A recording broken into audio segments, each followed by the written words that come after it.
আজ অনেক দিন হয়ে গেল আমি কোনো ভিডিও পোস্ট করতে পারছি না। তোমরা হয়তো রোজই অপেক্ষায় থাকো যে দিদিভাই আজকে ভিডিও পোস্ট করবে, আজকে আমরা ভিডিও দেখব। কিন্তু একদিনও সেটা হয় না, আমি ভিডিও পোস্ট করতে পারি না, তোমরাও নিরাশা হয়ে যাও। সত্যি কথা বলতে আমি কিন্তু একটা দিনেও ভিডিও পোস্ট করা বন্ধ করতে চাই না। আমি কিন্তু রোজই ভিডিও পোস্ট করতে চাই, জানো তো। আমার খুব ভালো লাগে রোজ তোমাদের সঙ্গে নতুন নতুন ভিডিও পোস্ট করতে। কিন্তু ওই যে কথায় আছে না, যেটা চাও সেটা কি তুমি কখনো পাও? আমাদের ক্ষেত্রেও সেটাই হয়। আমরা যেটা চাই সেটা কিন্তু সবসময় পাই না। এই যে হঠাৎ করে শরীর খারাপ হয়ে বসলো, আর এতটাই শরীর খারাপ হলো যে ভিডিও করার মতন ক্ষমতায় কিন্তু আমি ছিলাম না। প্রচণ্ড পরিমাণে শরীর খারাপ হয়েছিল আমার, জ্বর হয়েছিল, এতটা পরিমাণে জ্বর হয়েছিল বিছনা থেকে উঠতেই পারছিলাম না। আর ভিডিও কি করে করব বলো তো? সেই কারণে আর ভিডিও করতে পারছিলাম না। আর আমি না ওই জন্য তোমাদেরকে ভিডিও পোস্টও করতে পারছিলাম না।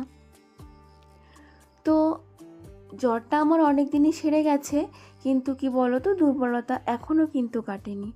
এখনও এই যে ভিডিও করছি আমার কিন্তু ভীষণই খারাপ লাগছিল। তবুও ভাবলাম এতদিন ভিডিও দিই না, এখন যদি ভিডিওটা না পোস্ট করি তোমরা তো অপেক্ষায় থাকতে থাকতে তারপরে হয়তো আমাকে ভুলেই যাবে। সেই কারণে ভাবলাম যে আজকে যত কষ্টই হোক না কেন আজকে ভিডিওটা রেডি করব, তারপরে কিন্তু তোমাদের পোস্ট করব। তো বিছনা থেকে উঠতে পারছিলাম না আমি খাট থেকে, জানো তো, এতটা পরিমাণে শরীর খারাপ ছিল। আর আমার একার শরীর খারাপ থাকলে তো তবুও হয়, তোমাদের দাদা ভাইয়ের জ্বর ছিল, মামামেরও জ্বর ছিল, আর আমার তো ছিলই। তো মামামের জন্যই বেশি খারাপ লাগছিল। নিজেরটা তবুও তো সামলে নেওয়া যায়, বাচ্চা মানুষ, ওদের যদি শরীর খারাপ হয় কতটা খারাপ লাগে বলো তো। মাম্মাম এমনি ছোট, আর মাম্মামের কিছু হলে না আমার ভীষণই খারাপ লাগে, ভীষণই কষ্ট হয়। মানে আমি ভাবি মাম্মামের কেন হলো, আমার হলেই ভালো হতো। তো যাই হোক, সেটা তো হবার নয়, সবারই জ্বর হয়েছে। আর একটা কথা কি জানো তো, আমাদের এই সমাজে এই যে বাচ্চার যদি কোনো কিছু হয় না, দেখবে তোমরা মায়েরা যত কষ্টই করো না কেন, যত কিছুই করো না কেন, একটা জিনিস দেখবে, একটা বাচ্চার জন্য, একটা সন্তানের জন্য মা কিন্তু জীবন দিয়ে দেয়। কিন্তু আবার যদি একটা বাচ্চারই খারাপ কোনো কিছু হয়, মানে একটা দিকে একটা কোনো কিছু যদি খারাপ হয়, তাহলে সেই মাকেই কিন্তু শুনতে হবে সমস্ত দোষ, মানে মায়েরই সব দোষ। এরকমই কিন্তু আমাদের সমাজের লোকরা সবাইকে কিন্তু দোষী করে, মানে সব মায়েদের আর কি। তো এটা কিন্তু ঠিক নয়, জানো তো।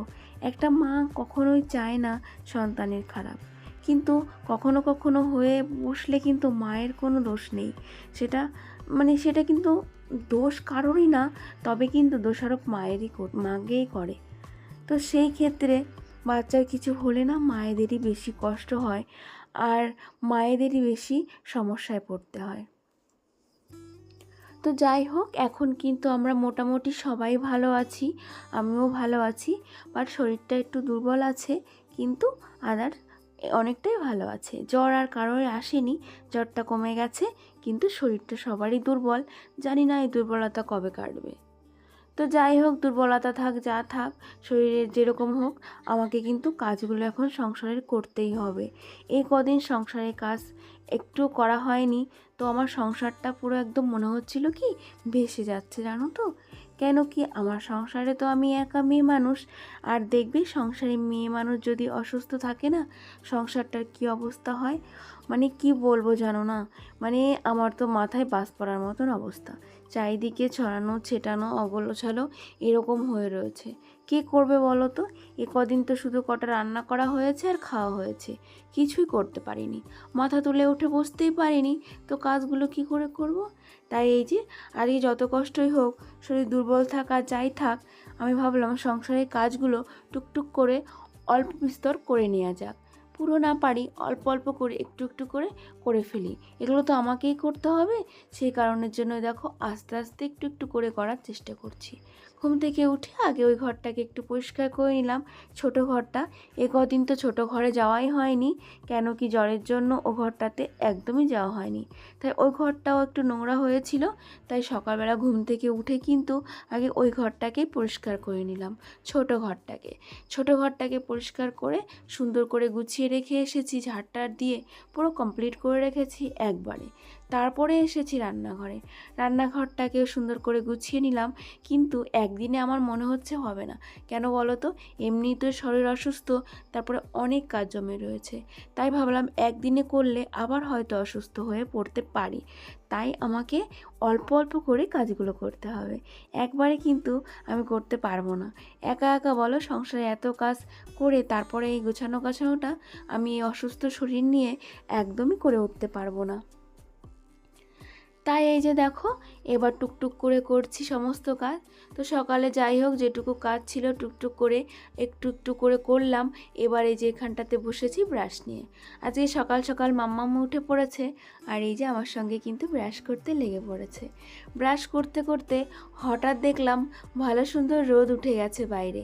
সকাল থেকে কিন্তু একটু রোদের দেখা নেই, তো এই ব্রাশ করতে এসেই দেখলাম রোদ উঠে গেছে।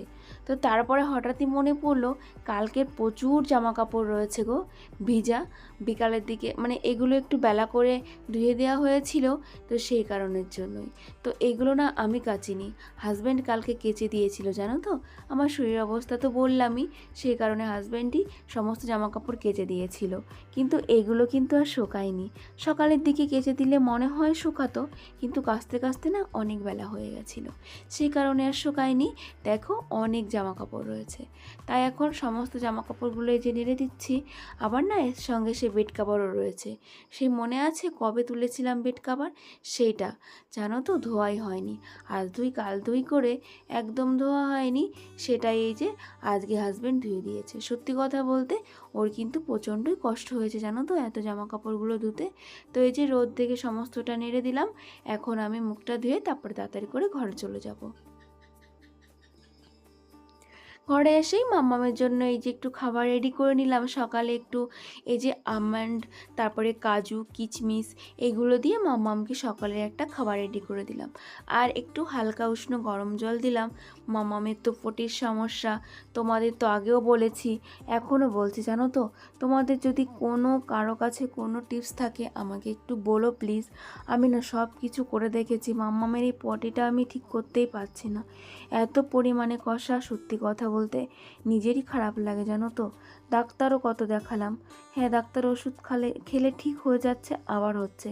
আমি কি করব তোমরা একটু প্লিজ আমাকে জানিও। আর তোমাদেরও যদি কারো এরকম সমস্যায় থাকে তাহলে অবশ্যই আমাকে জানিও, আর তোমরা কি করো সেটা আমাকে একটু জানাও। মামামের বয়স 2.5 বছর, আর ও এই বয়সেই ও খুব কষ্ট পাচ্ছে। তো তোমাদের কাছে এইটুকুই রিকোয়েস্ট, তোমরা যদি কোনো কিছু কেউ জেনে থাকো আমাকে কিন্তু অবশ্যই জানাবে। আর এইদিকে দেখো আজকে একটু মনে হচ্ছে আমি একটু জান ফিরে পেয়েছি। কেন কি বলো তো, স্নান তো করা হয় না সেভাবে, দুদিন তো স্নান করাই হয়নি, আর দুদিন তো একদমই স্নান করেছি না করার মতন। আজকে তাই একটু শ্যাম্পু করে সুন্দর করে ফ্রেশ হয়ে এই দেখো ঘরে চলে এসেছি, এখন সত্যিই খুব ভালো লাগছে। আর এই যে সকালবেলা আজকে একটু গুঁড়া রুটি বানাবো জানো তো, এই জ্বর মুখে না কিছুই ভালো লাগছে না, ভাত খেতেও ভালো লাগে না। তাই ভাবলাম কি, এমনি বেলা রুটি বানাতে তো বেশি কষ্ট হবে, তাই ভাবলাম চলো গুঁড়া রুটি বানিয়ে খেয়ে নেওয়া যাক। আর এখন আমার গুঁড়া রুটিটা না খুব সুন্দর উঠে যায় জানো তো, আগে আমি না কেন জানি না উঠতো না। এই দেখো আস্তে আস্তে আস্তে এরকম করে না বানাচ্ছিলাম, তবে কি বলো তো, এটা তো প্রথম দিয়েছিলাম, পরেরগুলো না আরও সুন্দর উঠে গেছিলো, খুব ভালো লাগছিল। আর মাম্মাম যেহেতু গুঁড়া রুটি ভালো খায়নি, ও এ সমস্ত খেতে চায় না, তাই যে মাম্মামকে এখন কি করব বলো তো, একটা ম্যাগি বানিয়ে দিচ্ছি। কি আর করব এখন বলো, ভাত রান্না করে মাম্মামকে খাওয়াতে অনেক লেট হয়ে যাবে, তাই ভাবলাম এখন একটা ম্যাগি করে দিই, তারপরে গিয়ে যখন দুপুরে ভাত রান্না করব তখন কিন্তু মাম্মামকে খাইয়ে দেব। এই যে এই কারণের জন্য ম্যাগি বানিয়ে নিচ্ছি। তো আজকের ব্লগটা না আজকে আমি আর বেশি বড় করব না, কেন কি শরীর তো বেশি একটা ভালো নেই, তার জন্য আজকের ব্লগটা একটু ছোটোই করলাম। তোমরা সবাই ভালো থেকো, আমরাও ভালো আছি। তোমাদের সবাইকে টাটা অ্যান্ড গুড নাইট।